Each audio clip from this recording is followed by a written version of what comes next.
Bom dia a todos, queridos e queridas, companheiros e companheiras de jornada rumo à luz, rumo à ascensão espiritual e planetária, tudo bem? Agora eu não sei se esse vídeo está sendo gravado com o microfone psicodélico ou com o microfone da câmera. Deixa eu chegar um microfone psicodélico aqui, que eu consegui fazer uma alteração de configuração e não sei se funcionou. Bom, gente, bom dia, tudo bem? Hoje é dia 16 de fevereiro de 2023 e nós vamos juntos dar continuidade aqui ao nosso trabalho de cura das nossas crianças interiores através dos ensinamentos de um curso em milagres. Hoje nós temos uma lição muito poderosa, que é a lição 47, que declara: Deus é a força na qual eu confio. Deus é a força na qual eu confio, né? E aí ele diz assim no primeiro parágrafo: se tu confias na tua própria força, tens toda a razão para estar apreensivo, ansioso e amedrontado. O que podes predizer ou controlar? O que há em ti com que se possa contar, né? Aqui ele está falando de quando a gente vai confiar nas forças do ego, né? E não na força de Deus, nosso Pai, tá? O que te daria a capacidade de estar ciente de todas as facetas de qualquer problema e de resolvê-los de tal modo que só o bem possa advir? O que há em ti que te dê o reconhecimento da solução certa e a garantia de que será realizada? Por ti mesmo, quer dizer, com o seu ego, né? Tu não podes fazer nenhuma dessas coisas. Acreditar que podes é depositar a tua confiança onde a confiança não foi autorizada e justificar o medo, a ansiedade, a depressão, a raiva e o pesar. Quem pode depositar sua fé na fraqueza e sentir-se seguro? E, no entanto, quem pode depositar a sua fé na força e sentir-se fraco? Então ele está falando aqui pra gente que verdadeiramente a única força que existe é a força de Deus, né? É a força de Deus, nosso Pai. E a gente escolhe, né? Opta vir aqui brincar no metaverso e criamos uma identidade vazia, falsa, ilusória. E queremos depositar a nossa confiança nessa identidade vazia, falsa e ilusória, né? E aí ele fala pra mim a parte que na minha opinião é a parte mais importante da lição. Deus é a tua segurança em qualquer circunstância. A sua voz, que é a voz do Espírito Santo, fala por ele em todas as situações e em cada aspecto de todas as situações, dizendo-te exatamente o que fazer para invocar a sua força e a sua proteção. Não há nenhuma exceção, porque em Deus não há exceções, e a voz que fala por ele pensa como ele. A voz que fala por Deus é a voz do Divino Espírito Santo, que está dentro das nossas mentes, né? Ela não pode ser retirada, né? Porque no momento ontológico em que o ego aparece, antes mesmo desse momento, Deus já cria a solução para a ilusão da separação, que é o Divino Espírito Santo, né? Então o Divino Espírito Santo, ele está guardado nas nossas mentes, a gente só precisa ir lá e tirar ele da prateleira, digamos assim, e estabelecer um relacionamento com ele, um relacionamento que seja diário. Então hoje a gente vai praticar Deus é a força na qual eu confio, né? Essa lição é muito importante. Essa lição, gente, ela é muito importante e ela vai falar, né? Quando a gente trouxer essa lição para a nossa prática do trabalho de cura da criança interior, essa lição, ela vai nos falar do princípio paterno, tá? Essa lição, a confiança, o senso de confiança, ele é desenvolvido lá na nossa infância. Quando nós temos pais que estão ali disponíveis para nós, para cuidar da gente, para escutar a gente, para sustentar a gente, para acarinhar a gente. Mas ela fala, acima de tudo, né, essa virtude da confiança, né, e a virtude da autoconfiança. Como é que nós nos tornamos adultos autoconfiantes? Quando nós pudemos confiar nos nossos pais, quando nós éramos crianças. Então, nós internalizamos aquela confiança que nós pudemos depositar nos nossos pais e nos tornamos, então, autoconfiantes. Faz sentido isso para vocês? Então, o que é uma pessoa autoconfiante? Uma pessoa autoconfiante é aquela que sabe que vai dar conta do recado, que vai dar conta do desafio que aparecer, né? E essa é uma virtude que vem da nossa conexão com a energia masculina, com o princípio paterno. São os nossos pais que nos dão confiança e autoconfiança.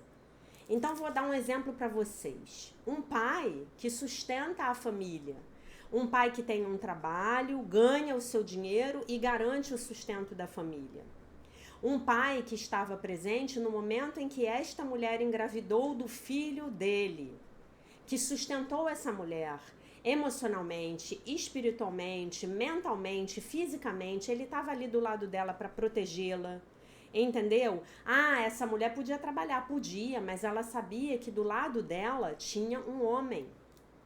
Tinha um homem que estava feliz com a gravidez dela. Tinha um homem que ia ser, em alguns meses, o pai do filho dela, né? Por isso, gente, que é tão importante que a gente possa... Se você que está me assistindo aqui está pensando em ter um filho... Então, primeiro crie as condições para ter um filho. Todas as condições necessárias, inclusive as condições necessárias relativas ao seu amadurecimento psicológico, espiritual e emocional. À cura da sua criança interior. E depois pense em ter um filho, né? Primeiro você se casa. Primeiro você tem um homem que está interessado em ser o pai do seu filho. Depois você fica grávida, né? Homens, primeiro escolham uma mulher com a qual vocês queiram se comprometer. Depois façam um filho nelas, né? Então, essa virtude aqui, ela é uma virtude que ela vai nos acompanhar ou nos faltar durante toda a vida. E se eu não pude confiar quando eu era criança, como é que eu vou poder ter autoconfiança? Como é que eu vou poder confiar em mim, confiar que eu vou ser capaz de me lançar nos desafios da vida, né? Ah, Jaque, aí vocês vão falar pra mim, ah, Jaque, mas eu não tive um pai. Então agora tá na hora de você consertar essa situação, estabelecendo um relacionamento próximo, íntimo, diário, frequente, estável, convicto com o seu pai divino. Porque pai divino todos nós temos, né? E aí essa frase aqui, Deus é a tua segurança em qualquer circunstância. Se eu estou seguro, eu posso confiar. Então vamos imaginar que a confiança seja eu pular de um trampolim numa piscina, né? Aqueles trampolins de salto ornamental. Eu confio que eu vou pular. A gente sabe que quanto mais alto for o trampolim, mais funda tem que ser a piscina. Porque mais fundo eu vou descer, né? Mais fundo eu vou submergir. Então vamos imaginar que a segurança seja esse trampolim sólido, né? Sólido em alguma medida porque eles têm aquela flexibilidade, né, para o indivíduo pular lá em cima e fazer o salto ornamental. Quando eu era criança, eu estudei num colégio, um Instituto de Educação aqui no Rio de Janeiro, que ele não sei se ainda tem, mas tinha uma piscina semi-olímpica e tinham 3 trampolins, né? E aí a gente pulava ali, eu tinha medo, nossa, morria de medo daquilo, mas um dia eu tomei coragem e pulei. Eu devia ter, sei lá, uns 12, 13 anos, eu falei assim, quer saber, eu vou pular daqui. Eu não sabia nadar na época, né? Muito bem. E aí, então, ele tem aquela flexibilidade, né? Para o indivíduo dar aquele pulo, voltar, pegar impulso e saltar na piscina. Né? Então, vamos imaginar que a segurança seja essa plataforma. E a confiança seja É a virtude que me permite dar o salto e confiar que eu vou cair dentro d'água e não vou me machucar, que aquele meu salto vai dar certo, né? Então, essas virtudes, gente, quem dá pra gente é o masculino, né? E nós somos, infelizmente, nós atualmente vivemos numa sociedade em que nós carecemos de ambas essas virtudes, né? Nós carecemos de segurança e nós carecemos de confiança e autoconfiança. E aí, se a gente não confia na gente, a gente tem dificuldade a confiar no próximo.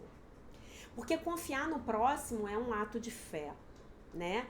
Mas se eu confiar no próximo e o próximo me trair a minha confiança, eu tenho a minha segurança interna de que eu vou saber lidar com aquilo. Eu vou saber lidar com aquela traição. Porque é como eu falei ontem pra vocês. Eu não tenho como garantir que as pessoas não vão me trair. Eu não tenho como garantir que as pessoas não vão me abandonar. Eu não tenho como garantir que as pessoas não vão me rejeitar. Mas eu tenho como garantir, sim, que Deus é a força na qual eu confio para que, se algo desafiador acontecer, eu ter as forças internas, os recursos internos para eu poder lidar com essas decepções e desilusões, né? Claro que se eu estiver conectado com as minhas virtudes femininas, de intuição, de astúcia, de percepção, vai ser mais difícil uma pessoa me trair. Porque eu vou ver os sinais. E eu não tô falando aqui de traição marido-mulher, namorado-namorada não, tá?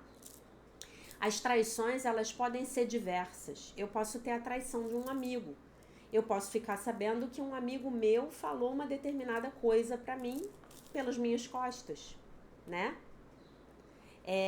Eu posso ficar muito mal com uma traição de um colega de trabalho, né? Então essas traições, né, e comigo na minha vida já aconteceram algumas, elas normalmente elas vão dando sinais, né? A gente não vê porque a gente está desconectado, né? A gente não vê porque está desconectado, né? Basicamente. Enfim, então a nossa prática hoje vai ser Deus é a força na qual eu confio, né? E como é que você vai fazer a prática com a sua criança interior? Você vai visualizar um momento em que a sua criança interior estivesse com muito medo, muito pavor. Você vai se visualizar indo lá, falando com ela, né? Eu me lembro, eu vou contar uma coisa pra vocês vão morrer de rir. Mas quando eu tinha por volta de 10 anos, tinham situações na minha vida que me deixavam com muito medo. Eu tinha muito medo. E os meus sentimentos, a minha fragilidade enquanto criança, eles não foram muito bem acolhidos pelos meus pais. Tanto que por isso eu virei uma adulta meio que metida à fortuna, né? E isso, obviamente, ao longo das últimas décadas teve que ser desconstruído, né? Mas então vocês sabem o que eu fazia para eu lidar com os meus desafios diários? Eu rezava. Teve uma época da minha vida que eu rezava o Salmo 91 quase todo dia. Eu rezava e eu pedia proteção a Deus.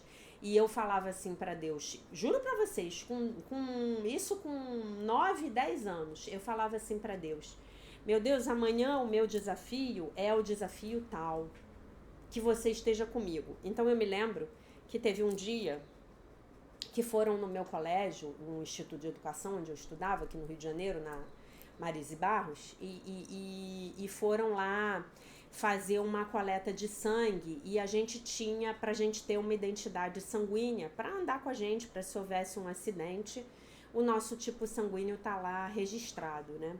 E aí a minha mãe foi lá, falou com meu pai, pegou o dinheiro e pagou para mim e para minha irmã, pra gente fazer o negócio, né? Então chegou o dia que eu tinha que ir lá espetar o dedinho, né? Dar aquela furadinha no dedo para colher uma gotinha de sangue e verificar o meu tipo sanguíneo, que eles já sabiam qual era, mas fazer uma carteirinha, uma identidade, que eu tenho até hoje. Até hoje fica na minha carteira. Né? E eu fiquei com muito medo daquilo. Fiquei com muito medo. Vocês não têm noção do quanto eu tive medo de levar aquele furinho, né? E aí eu rezei.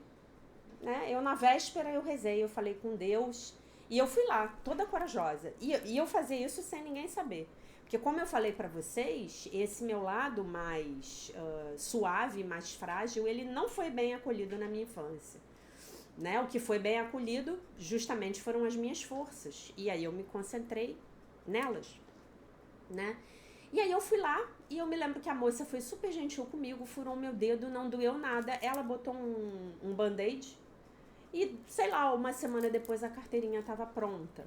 E assim, nessa época da minha vida, eu vivia os meus desafios, né? Então isso foi uma prática que eu tive durante a minha infância. E que eu guardo isso, eu pratico isso até hoje, tá?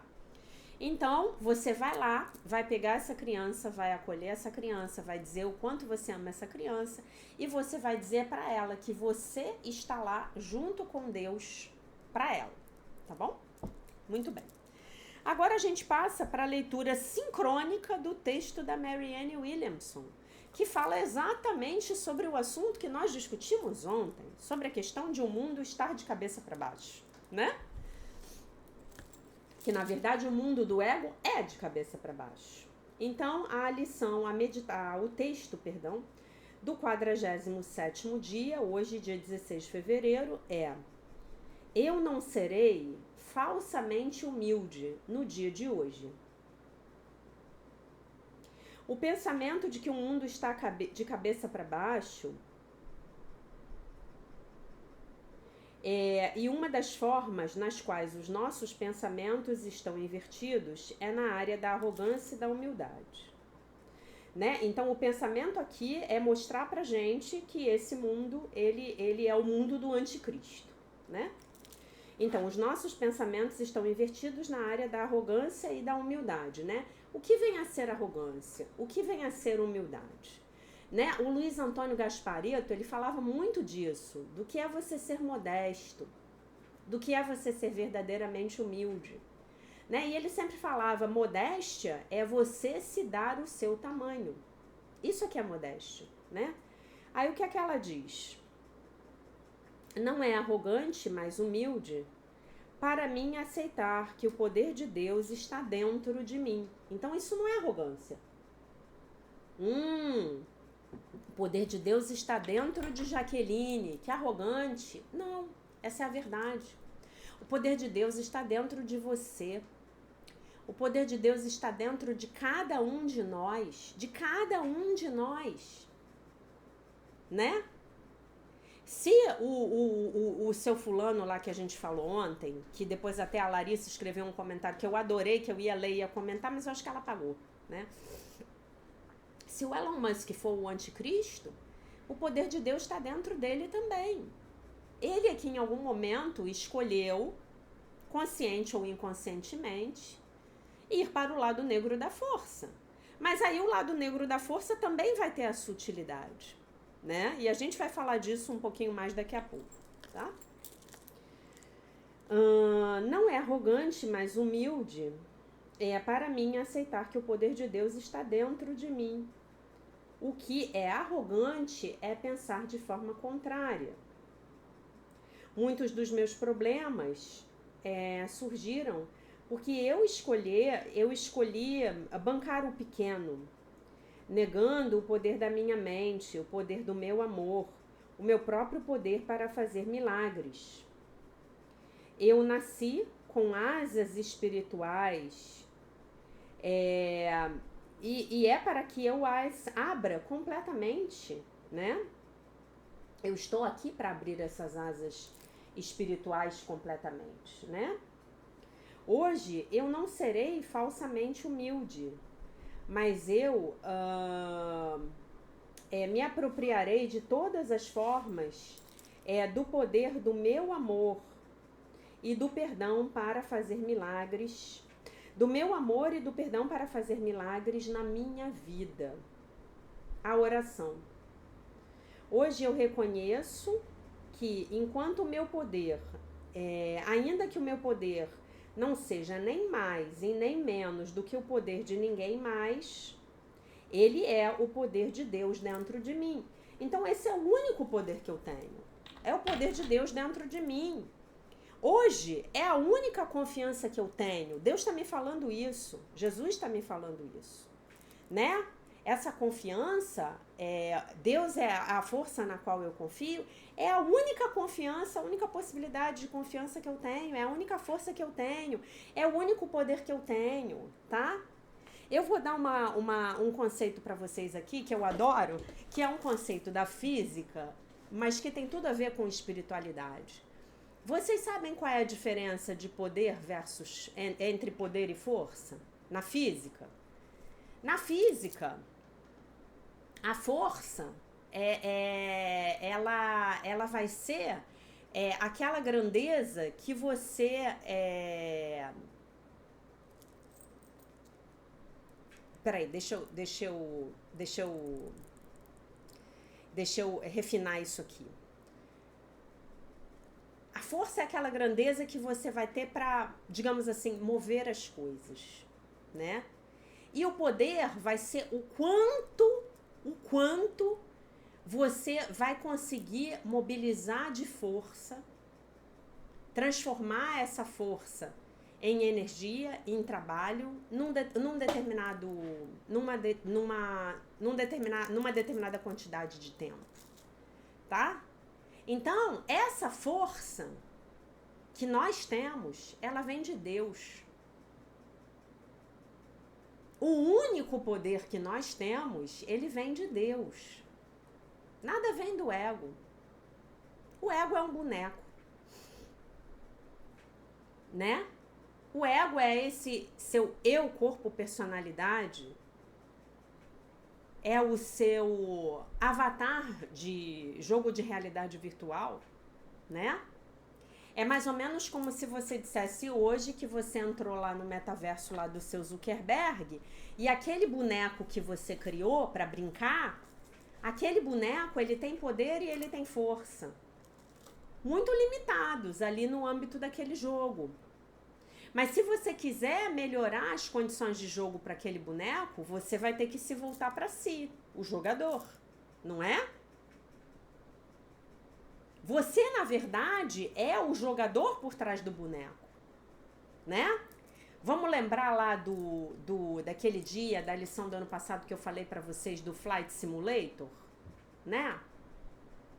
Vamos supor que eu tenha, e em algum momento isso vai aparecer, eu tenha um jogo, um jogo mais sofisticado, né? Um metaverso no qual eu vou brincar de pilotar um avião, né? Então eu vou criar um avatar de jogo que é uma Jaqueline pilota de avião. A Jaqueline vai entrar no avião, vai decolar com o avião, vai voar e depois ela vai pousar num outro aeroporto. Mas quem foi que escolheu a rota? Quem foi que escolheu as condições climáticas daquele voo virtual? Quem foi que escolheu o modelo da aeronave que a Jaqueline vai pilotar? Ah, hoje eu quero brincar de pilotar um Boeing 737-800. Um avião comercial. Não, hoje eu quero brincar de pilotar um caça americano lá daquele do Top Gun. Hoje eu vou brincar de decolar do aeroporto Santos Dumont e pousar no aeroporto de Florianópolis. Amanhã eu vou brincar de decolar do aeroporto do Galeão, no Rio de Janeiro, e pousar no aeroporto JFK acho que é Nova York, o JFK, né?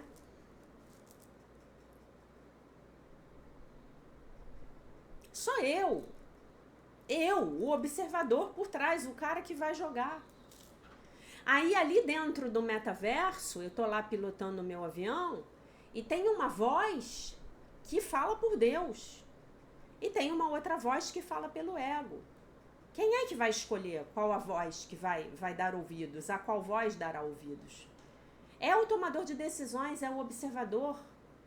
É esse cara que tá brincando de Flight Simulator, né? Você pode falar pra mim já que não tenho a menor vontade de brincar de Flight Simulator. Que coisa mais idiota. Eu quero brincar de cavaleiro medieval. Vai brincar de cavaleiro medieval. Você só não pode se esquecer de que você é quem está brincando. E não o personagem dentro do jogo. Né? Através do poder do meu amor, eu pavimento o caminho hoje, para fora da escuridão e em direção à luz, para mim e para aqueles à minha volta. Amém. Bonito, né? Então, hoje eu não serei falsamente humilde. Hoje eu não vou fingir que eu sou esse corpício, esse avatar de jogo. Hoje que eu me lembre que eu sou a filha de Deus, perfeita, inteira, completa, maravilhosa e isenta de pecado. Que você se lembre hoje que você é o filho, filha de Deus, perfeito, inteiro, completo, maravilhoso e isento de pecado. Isso é arrogância? Não é arrogância. Por que que não é arrogância? Pelo simples fato de que quando você diz que você é o filho de Deus, você está dizendo que todo o seu poder vem do seu Pai.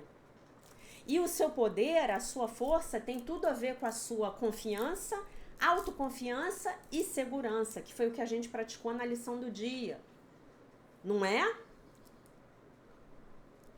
Conseguem compreender isso?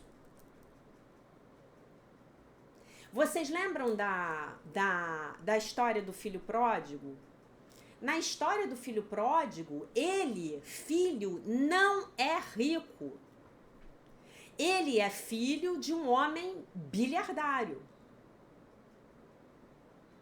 A riqueza dele vem do pai. A força dele vem do pai. O bem-estar dele vem do pai. O poder dele vem do pai. Quando ele decide pedir a herança e viver por conta própria, isto é, uma existência individual egóica, né?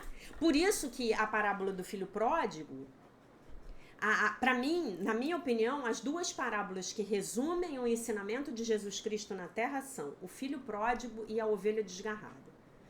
Tá? Se você só puder estudar duas coisas que Jesus Cristo tenha dito, tenha falado, estude essas duas parábolas, tá? Claro que você tem tempo, porque você está aqui já no dia 47 do terceiro ano de uma jornada proposta por Jesus para a gente através da leitura e dos ensinamentos de um curso em milagres, né? Então, quando ele resolve ter uma existência individual e ele fala, papai, minha herança, aí a vida dele começa a andar para trás, porque ele começa a tomar decisões ouvindo a voz do ego, que falava para ele a respeito dos prazeres corporais, que a vida era aquilo. Que eu brinco com vocês aqui, digo para vocês que ele vai viver uma vida de sexo, drogas e rock and roll. E aí ele tem uma herança e ele gasta. E ele gasta sem sabedoria. Então, o que é essa herança? Qual é a metáfora para essa herança? Essa herança é o pouco da lembrança de Deus que nós temos dentro de nós. Então, a gente gasta essa herança. Chega um momento que ela acaba.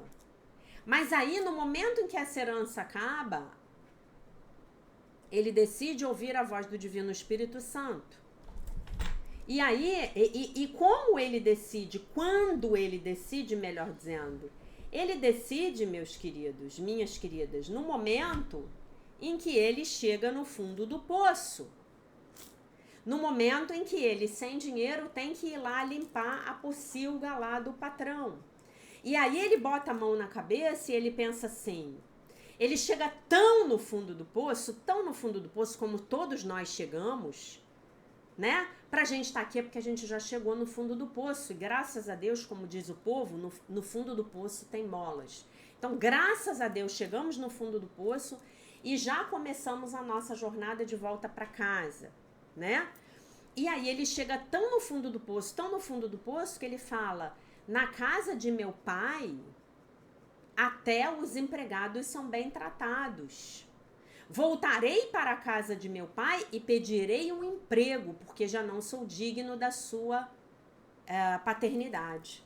Já não sou digno de ser chamado de seu filho. Né? Não é isso que acontece? Então a gente precisa entender que o nosso verdadeiro poder vem dele.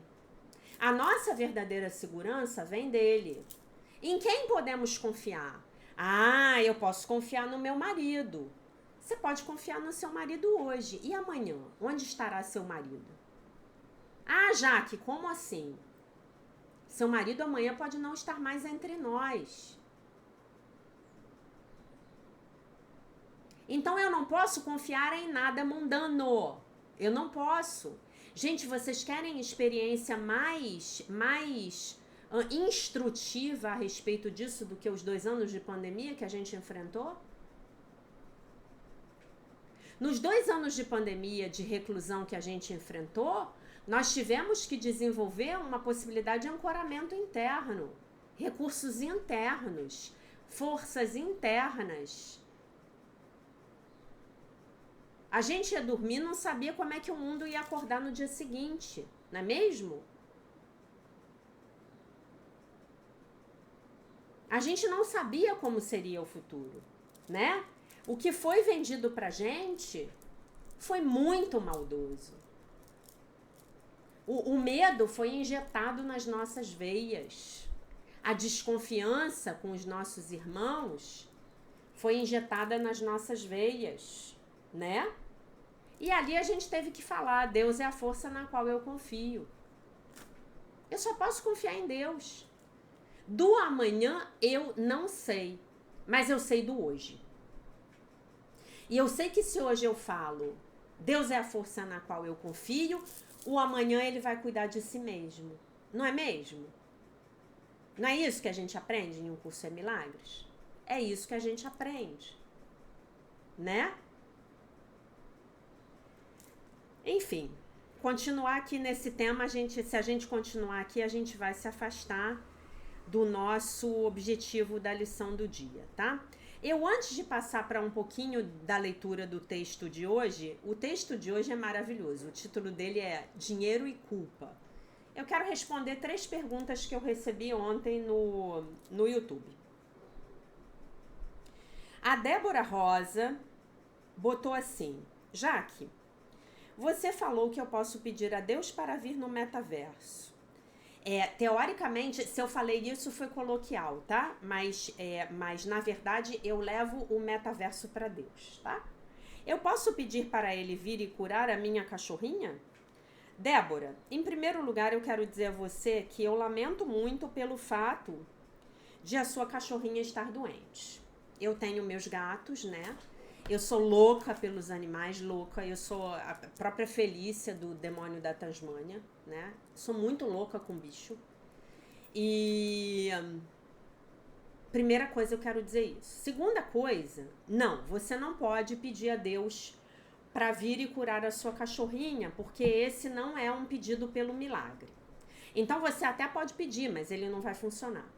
Então eu vou pedir a você para assistir os 2 ou 3 vídeos que eu fiz, que estão numa playlist chamada Workshop da Oração. E aí você vai aprender a orar, de acordo com os princípios de um curso em milagres. Mas eu vou te dar uma palhinha aqui nesse vídeo. Você vai fazer 2 coisas. Primeiro de tudo, você já deve ter um diagnóstico da sua cachorrinha. E você vai procurar os vídeos da Cristina Cairo no YouTube, que falem da doença da sua cachorrinha. A doença da sua cachorrinha está falando do seu comportamento, da sua mente em ilusão, da sua mente equivocada, dos seus pensamentos egóicos, tá? Por quê? Porque os nossos bichinhos, eles adoecem em função das nossas ilusões mentais. Por quê? Porque os nossos bichinhos, eles estão dentro do nosso campo de consciência. O campo de consciência humano, quando você tem o seu animal de estimação, ele abarca a consciência do seu animal de estimação, tá?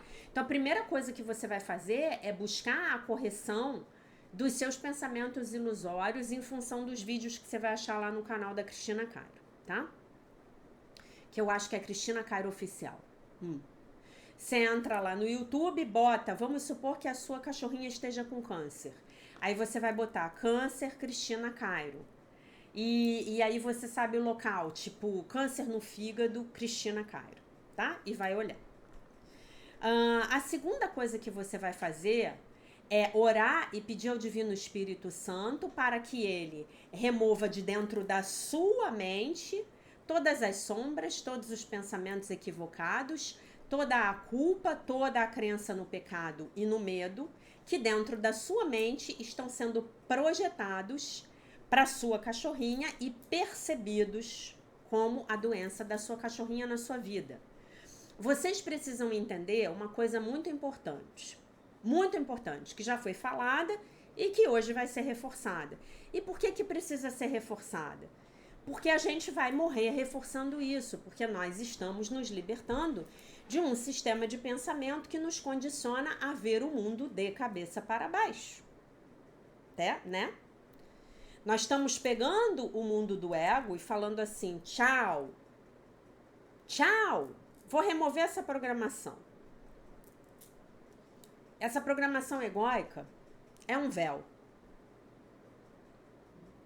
É um anteparo que se coloca diante dos meus olhos.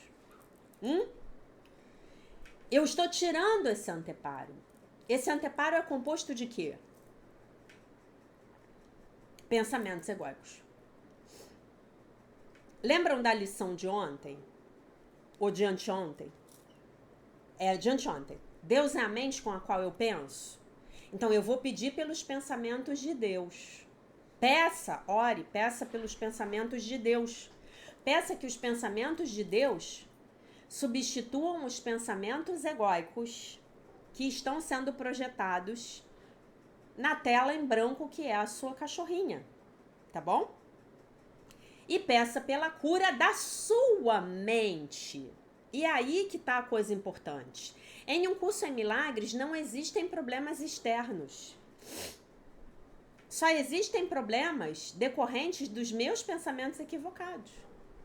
Só existe uma coisa para eu corrigir, a minha mente.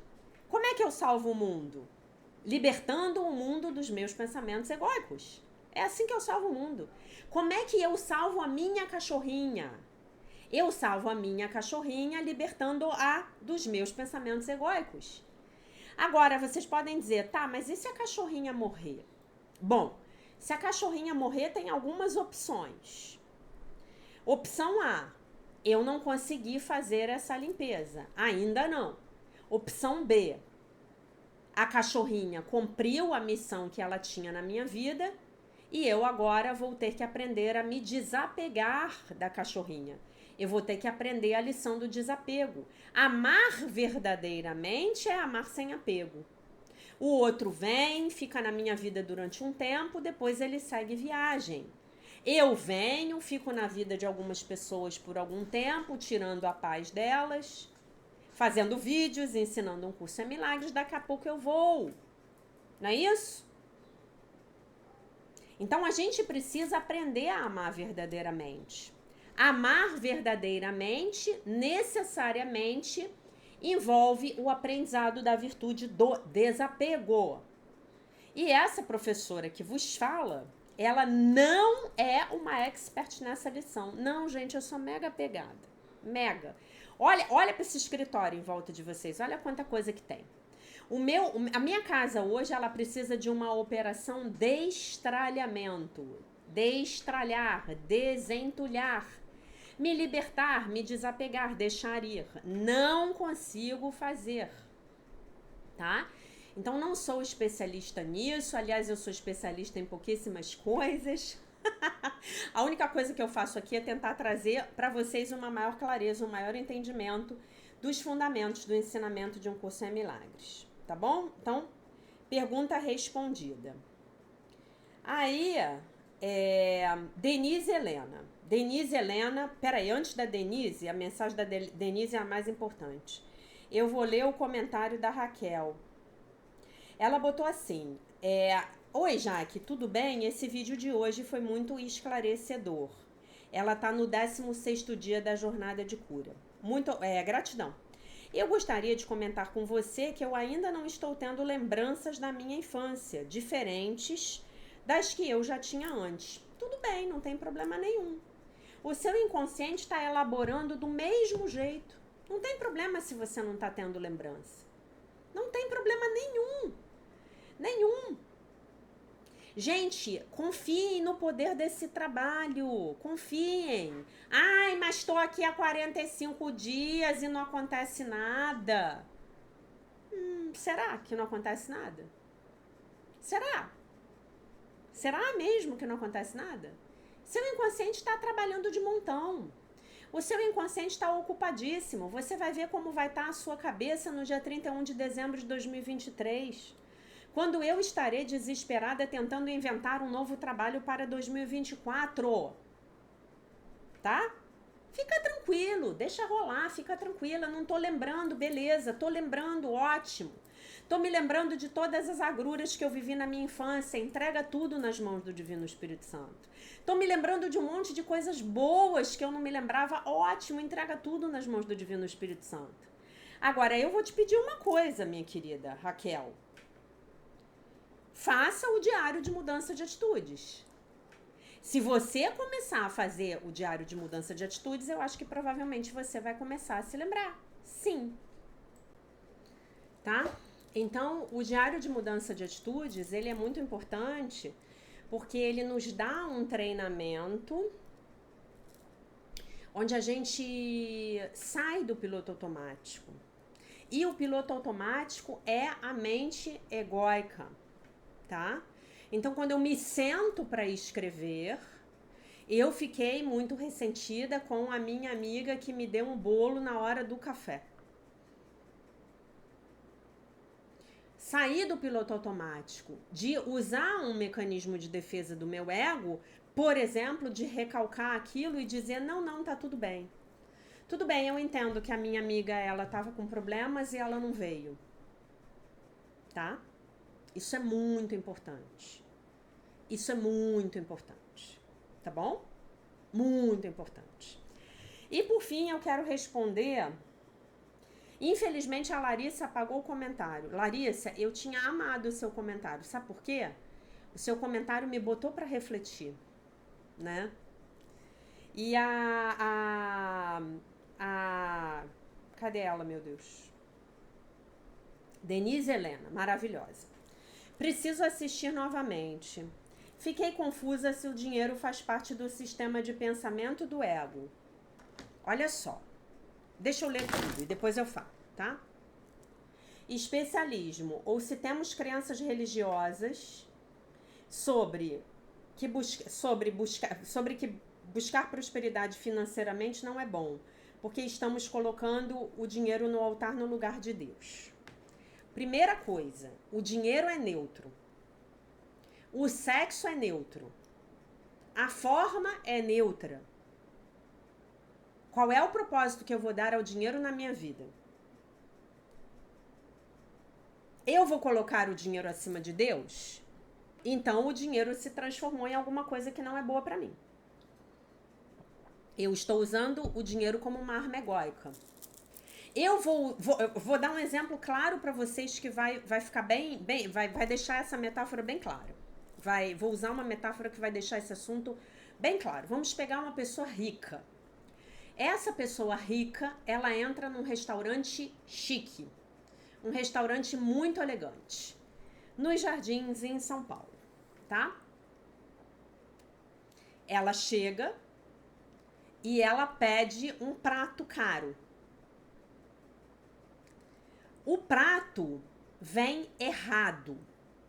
Ela pediu um camarão, trouxeram para ela uma lagosta. Ela humilha o garçom. Ela é rica, ela está num restaurante caríssimo, ela humilha o garçom. Ela manda chamar o gerente. Ela achincalha o gerente. Ela humilha as pessoas. Na sociedade em que a gente vive, ela pode fazer isso. Porque ela é rica, está num restaurante caro. Essa é a opção B. A opção A. Opção B. A comida vem errada. Ela pediu camarão, trazem lagosta. Ela fala, ah, meu Deus, é mesmo? Ah, tudo bem, quer saber? Eu vou experimentar essa lagosta, tá com uma cara ótima. Fala pro companheiro, pra companheira, o que você acha? Vamos de lagosta? Vamos. Ela agradece ao garçom no final da refeição. Ela teve uma boa experiência, porque se abriu para experimentar a lagosta. E ela dá uma gorjeta pro garçom de R$100. Porque ela é rica. Ela pode. O dinheiro é o mesmo. A pessoa é a mesma. A nota de R$100 é a mesma. No exemplo A, a nota de R$100 fica dentro da bolsa dela. No exemplo B, vai para o garçom. O dinheiro é neutro. O fato de eu ser rica não quer dizer que eu seja boa. O fato de eu ser rica não quer dizer que eu seja má. O fato de eu ser rica não quer dizer que eu esteja usando o meu dinheiro para os propósitos do ego. O fato de eu ser rica não quer dizer que eu esteja usando o meu dinheiro para os propósitos do Espírito Santo.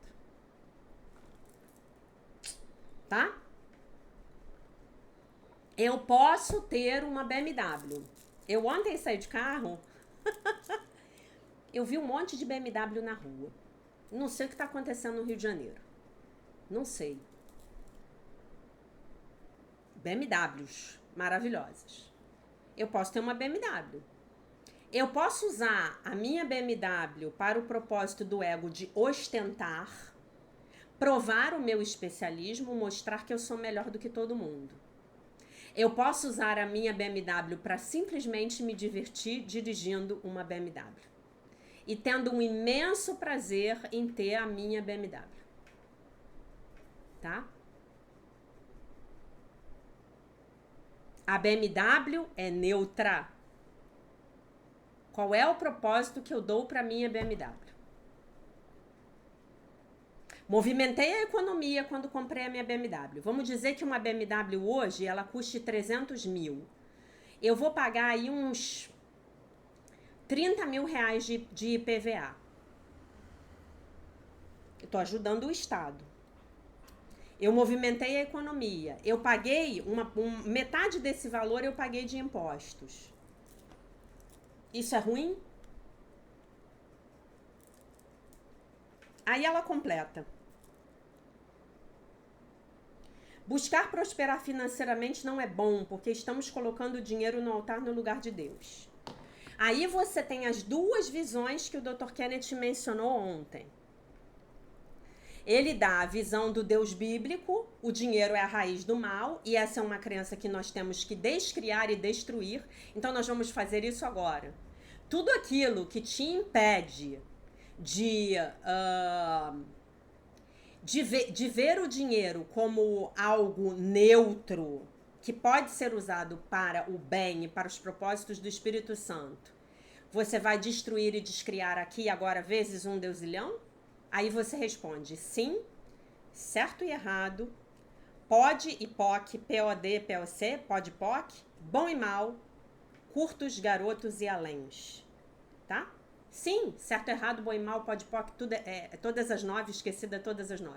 Todas as 9, curtos, garotos e aléns. Então, vou fazer o processo verbal de novo. Tudo aquilo que te impede hoje de ver o dinheiro como algo neutro, que pode ser usado para os propósitos do Espírito Santo na sua vida, você vai destruir e descriar tudo isso aqui agora, vezes 1 deusilhão? Aí você repete. Sim, certo, errado, bom e mal, pode POC, todas as 9, curtos, garotos e aléns. Repete se você precisar o vídeo, tá? Vamos fazer de novo. Tudo aquilo que te impede hoje de ver, que está te impedindo hoje de ver o dinheiro como algo neutro, que pode ser usado para o bem e para os propósitos do Divino Espírito Santo, na sua vida você vai destruir e descriar tudo isso aqui agora vezes 1 deusilhão? Sim. Certo, errado, bom e mal, pode POC, todas as 9, curtos, garotos e alegres. Tá? Vamos falar em inglês que fica mais forte. Yes, right and wrong, good and bad, pod and poc, all 9 shorts, boys and beyonds. Tá bom? Pronto.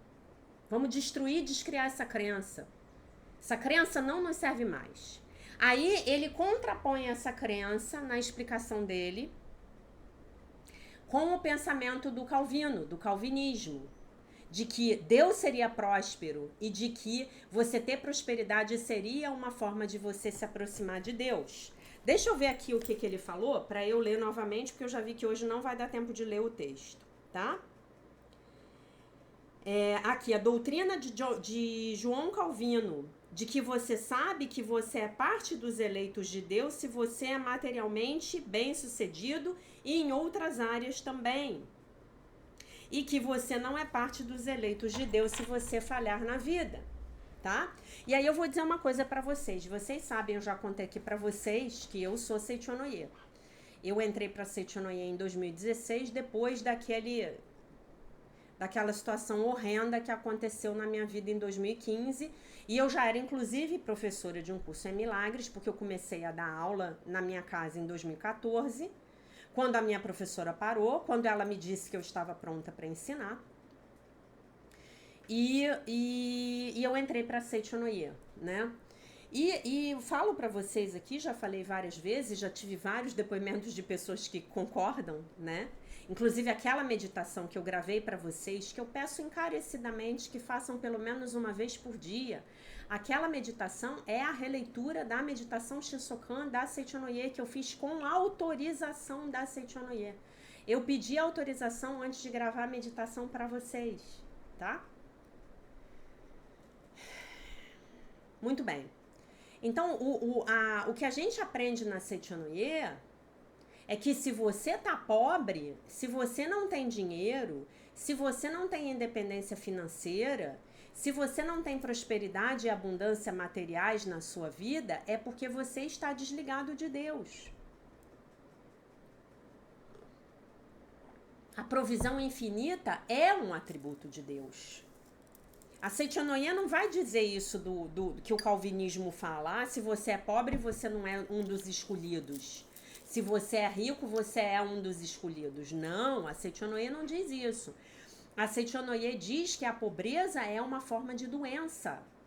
E o que é a doença, senão uma defesa contra a verdade? Verdade de quê, Jaque? Verdade de que você é o Filho de Deus, perfeito, inteiro, completo, maravilhoso e isento de pecado. Mas se você é perfeito, inteiro, completo, como você pode ser pobre? Você é inteiro, perfeito e completo. Nada te falta. O Senhor é o meu pastor, nada me faltará. Eu tenho um pano de prato que a minha faxineira me deu, que é: o Senhor é o meu pastor, nada me faltará. A gente põe o pano de prato na tampa do fogão para eu olhar todo dia. Todo dia eu tenho que ver aquele pano de prato. Mas a minha faxineira é obsessiva. Então ela cisma de tirar o pano de prato e botar outros. E ela que me dá os meus panos de prato, que são os mais bregas que vocês podem imaginar.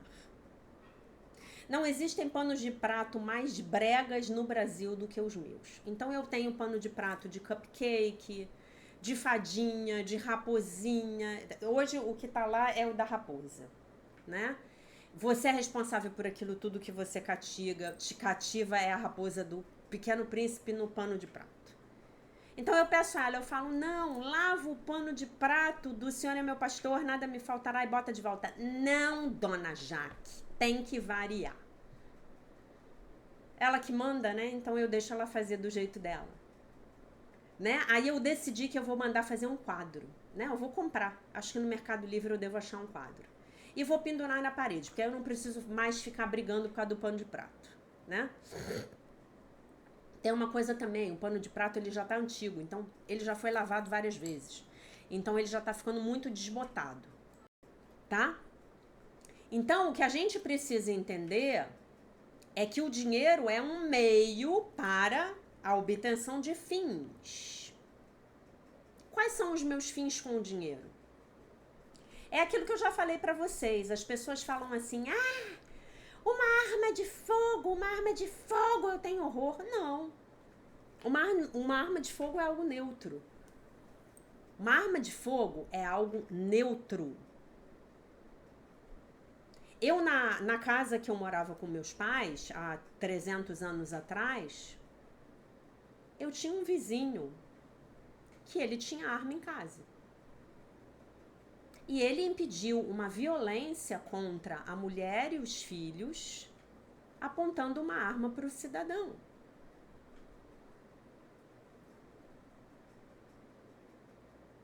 Então, a forma, ela vai ser sempre neutra. O conteúdo é o propósito que eu darei àquela forma. O dinheiro é algo neutro.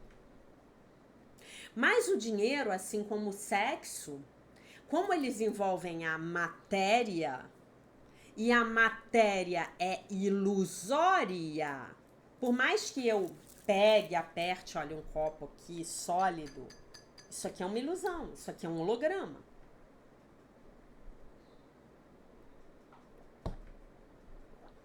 Ela vai, o dinheiro vai, assim como o sexo, eles vão ter lá dentro a sementinha da culpa.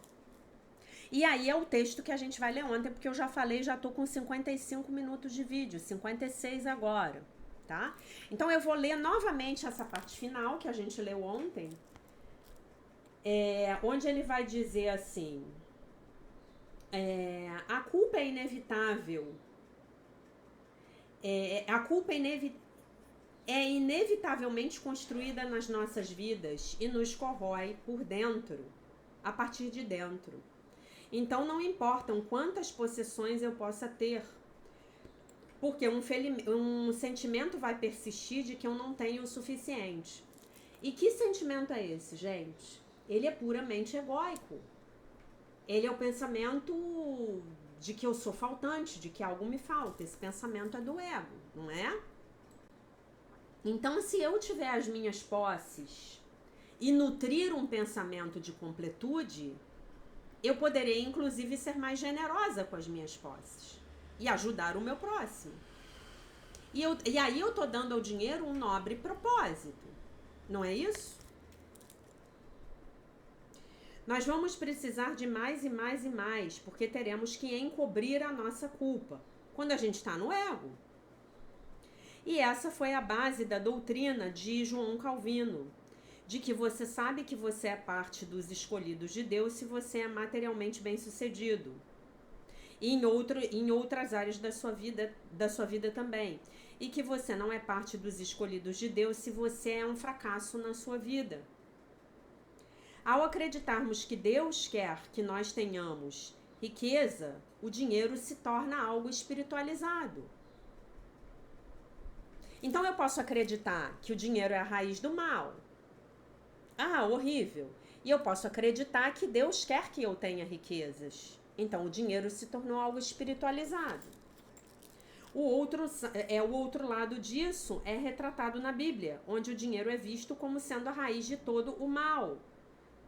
E aí você não pode adorar a Deus e ao Mammon, né, que é o Deus do dinheiro, porque tem que ser ou um ou outro.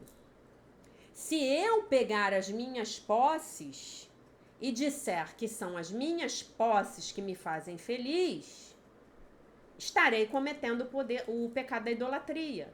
Estou colocando o dinheiro no lugar de Deus. Posso cometer o pecado da idolatria com qualquer coisa. Eu posso cometer o pecado da idolatria com meu marido. Meu marido, sem meu marido eu não vivo. Pronto, pecado da idolatria. Eu posso dizer assim, eu amo o meu marido. O meu marido me faz feliz. É uma alegria, um prazer, uma satisfação estar diariamente com o meu marido. Este homem maravilhoso, que quer ter o controle do controle remoto da televisão. Né? Mas quando eu disser, no dia que o meu marido morrer, eu morro junto, acabou, pecado da idolatria. O outro é o parceiro que eu desejo. Deus é o parceiro de quem eu preciso. Frase de Marianne Williamson, que eu não gosto de usurpar frases de ninguém. Né? O dinheiro é a energia que eu desejo. Deus é a energia da qual eu preciso. Deus é a força na qual eu confio. Deus é o amor no qual eu perdoo. Deus é a luz na qual eu vejo. Deus é a provisão infinita na minha vida. Eu preciso acreditar nisso, porque isso é a verdade. E é isso que o meu ego não quer que eu acredite, que eu pratique. O ego quer que eu coloque a minha felicidade em coisas externas. O meu BMW, o meu emprego, o meu marido. Aí o meu marido vai embora, me trocou por 2 D20. O meu mundo acabou. E agora você diz que tem pena de mim. Meu mundo caiu. E agora você diz que tem pena de mim? Não. Você está no ego. Tá? Como resultado disso, muitas pessoas concluem que não podem ser espiritualmente aceitáveis para Deus se forem ricas. E o lado oposto dessa moeda é expressado no calvinismo, que faz a materialidade a sagrada vontade de Deus, tá? Então eu diria para vocês que o que ele tá querendo dizer aqui é que ambas essas doutrinas, em ambas essas doutrinas o ego tá falando.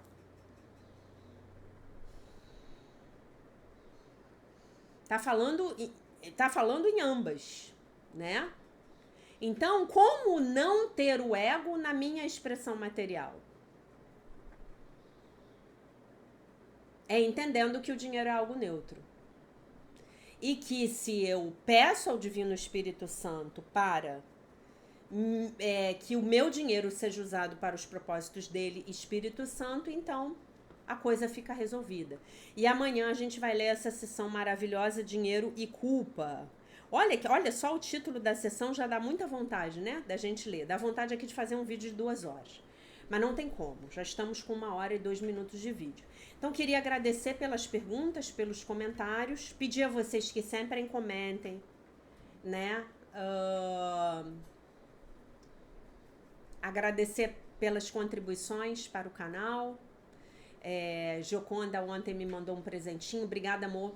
Obrigada, tá? Dizer para vocês, gente, que não pensem que a prática dessas coisas não é desafiadora. Nós estamos nos virando do avesso.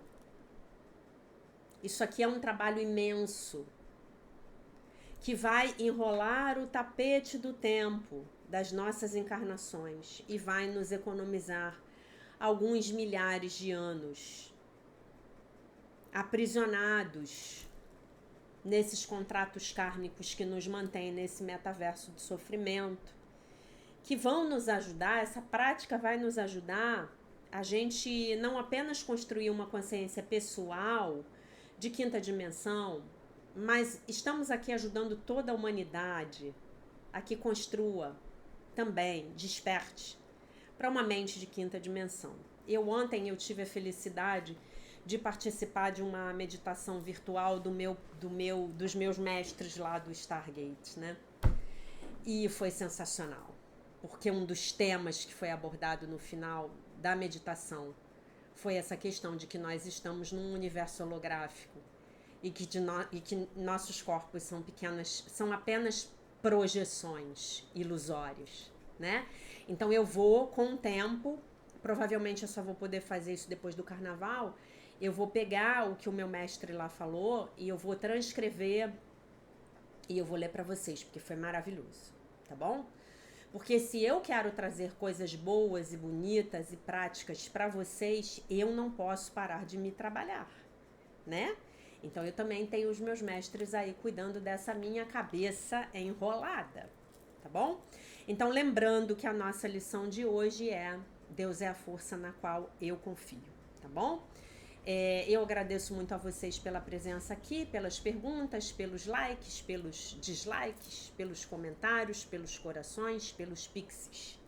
Deixo vocês com a paz de nosso Senhor Jesus Cristo. Um beijo imenso.